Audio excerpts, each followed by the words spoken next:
there was a lot going on, so I can't really say what worked and what didn't. But what I can say is that, hello there, my name is Daisy, aka D, and this is D's Health Diaries. I am a certified diet coach and I got diagnosed with hypothyroidism a year ago.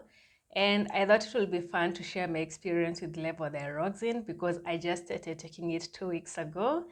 And I'm going to explain why it took me such a long time to get started on medication and whether I think the medication has helped me.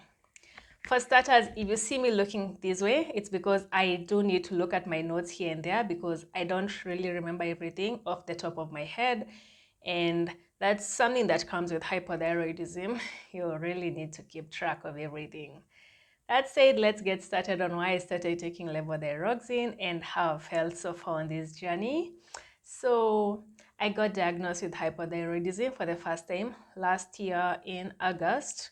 And at the time, my TSH was highly elevated. It was like at 5.5. And the doctor told me that I needed to go see an endocrinologist who would walk me through what this meant. And at the time, I had not really heard much about hypothyroidism. In fact, it was the first time that I was hearing about the disease. So when the doctor told me that I needed to go see an endocrinologist, I was not really ready to make that step, to take that step, because I mean, endocrinologist, it sounds so serious. So I decided to do some research by myself. I mean, I was still facing so many symptoms. I was very tired and I had difficulty concentrating. I had all the major symptoms that come with hypothyroidism, but I was not ready to start taking hormone replacement therapy until I understood what that meant. So for about 9 months, all I did was read books and Google and use ChatGPT and do everything that I needed to understand what was happening to my body. I was really trying to find the reason why I had hypothyroidism. But no matter how much I searched, there didn't seem to be a clear answer. Many people had it because they had Hashimoto's. Others had it because they had had some medications like NSAIDs. Yes. There are many causes that were documented, but I could not see anything that related to why I had hypothyroidism. Eventually, I decided to stop looking for a cause and just try to understand my condition. And that's how I decided to start seeking help from an endocrinologist and maybe taking medication. So in this year, in June, I finally went to see an endocrinologist and we talked about my symptoms. I had the major markings of hypothyroidism. I had brain fog. I had difficulty concentrating, constipation, constant fatigue that did not go away no matter how much I rested. I was apathetic. I felt cold most of the time. And to make matters worse, I had just gone through winter in a different country where degrees were like -2, and I come from a tropical country, so I did not even, I can't even explain how bad that was. So I had all the markings of a really severe case of hypothyroidism. And so the doctor ran some tests. He ran the full thyroid panel and realized that my TSH was still elevated. And on top of that, I was deficient in vitamin D.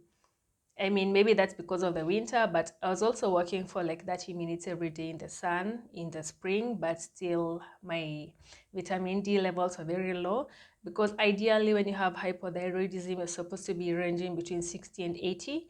And I was like at 31. I was just 1 point above what's considered deficient. So the doctor got me a shot of 300,000 international units of vitamin D, and they also started me on Euthyrox. I'm on 25 micrograms of levothyroxine at this time.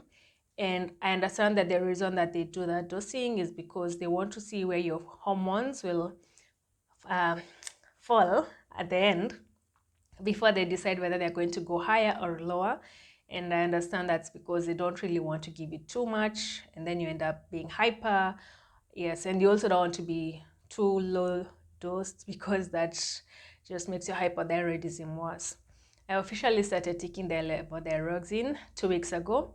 So for week 1, things were pretty okay, pretty okay. But the thing that I noticed was I wasn't changing for the better.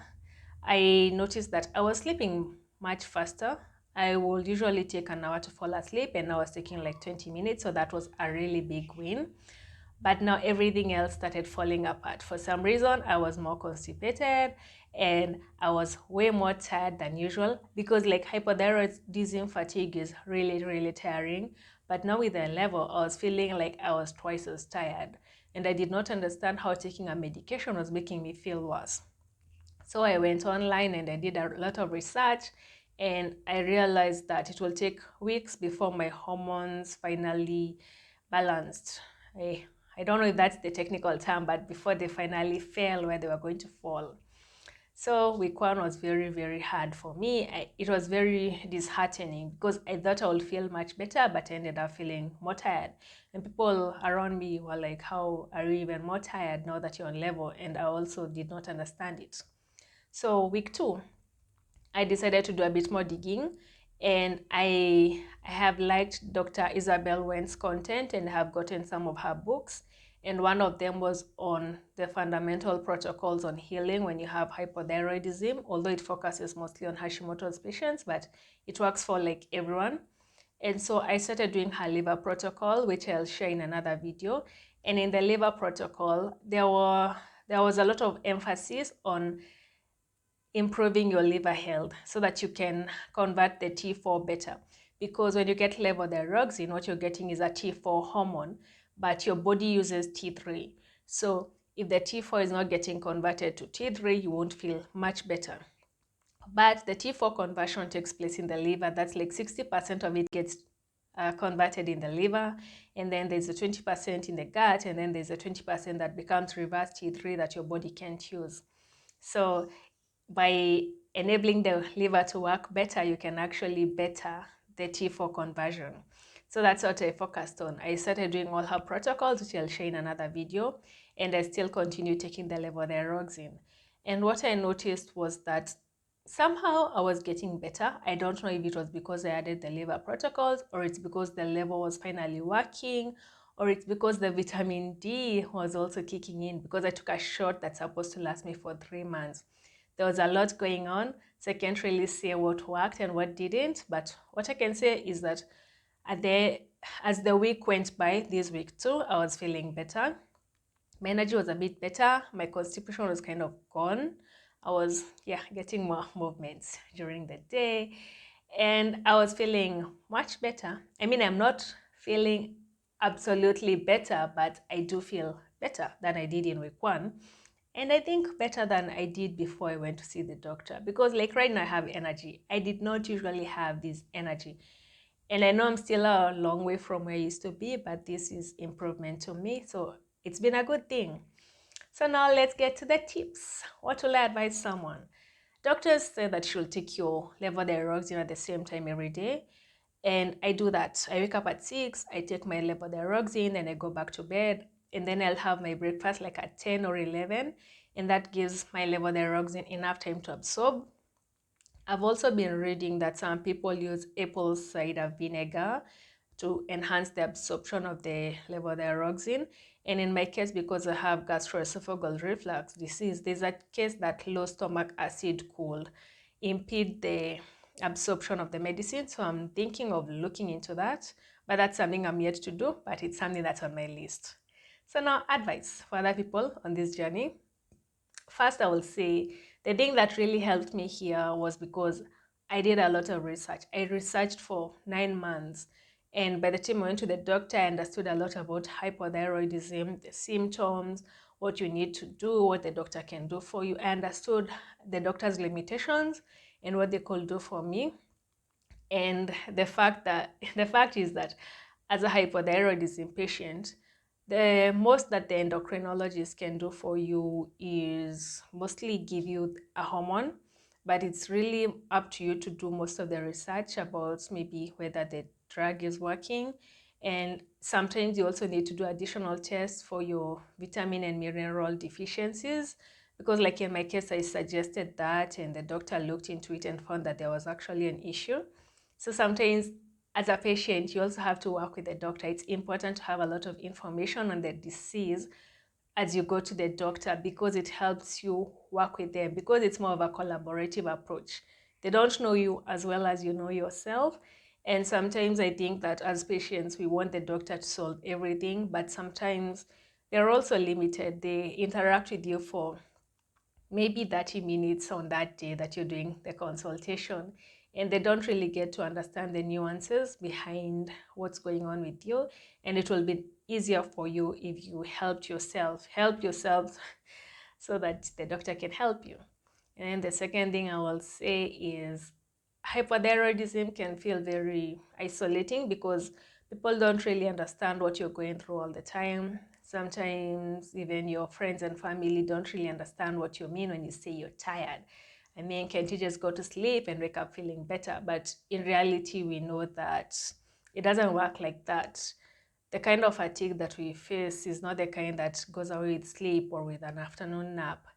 And the apathy that some of us feel, or the difficulty concentrating, and how that affects us at work, or how that affects us in our social lives, that can be hard to explain to another person.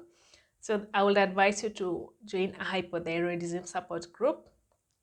I am in one, and I can say that it's really helped me feel much more heard and seen, because you see someone else going through the same thing and it's like, okay, yes, I'm staring into a mirror. I'm not alone in this, and that really helps. And how do you track your symptoms? Some people do it by book. I use an app called Human Health. It's really nice and it has a free version. You just track your most important symptoms day by day to see how they're changing. You can also add your medications so that you can see whether being on the medication is helping. You can also track things like you're on a gluten-free diet, or you went out and enjoyed the sun this week. Those small things that don't seem to really make much of a difference, if you track them, you can really tell what's helping you and what's not helping you. And I will advise you to look into that app. It's really nice, and it has a really nice quote every day, and it's always different.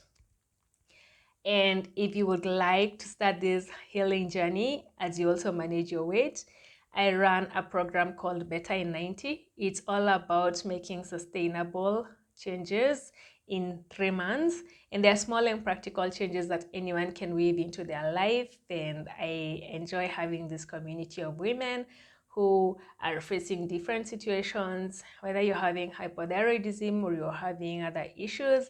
I'd like to work with you. I'm not a doctor, I'm a certified diet coach, and I focus on helping you either lose fat, lose weight, build muscle, or just feel better about yourself by making changes that just work with who you are and what you're doing in life. And as a parting shot, I would like to say that the healing journey with hypothyroidism is not linear. I know this because I have been down there and I'm coming back up, and I don't even know where I'll be tomorrow. But what I know is that it's possible and you're not alone. And I would really love to hear about your thoughts and experiences with hypothyroidism or levothyroxine, or any other thyroid issues you're facing or other medications you're taking. I would really like to hear from you. And if you made it this far, I would like to thank you for sticking around. And I will ask you to please subscribe so that you can be there when I upload my video on the Isabella Wentz protocols, as I tell you whether that's what's really helping, or is it the level, or is it a combination. There's a lot going on here. Thank you for sticking around.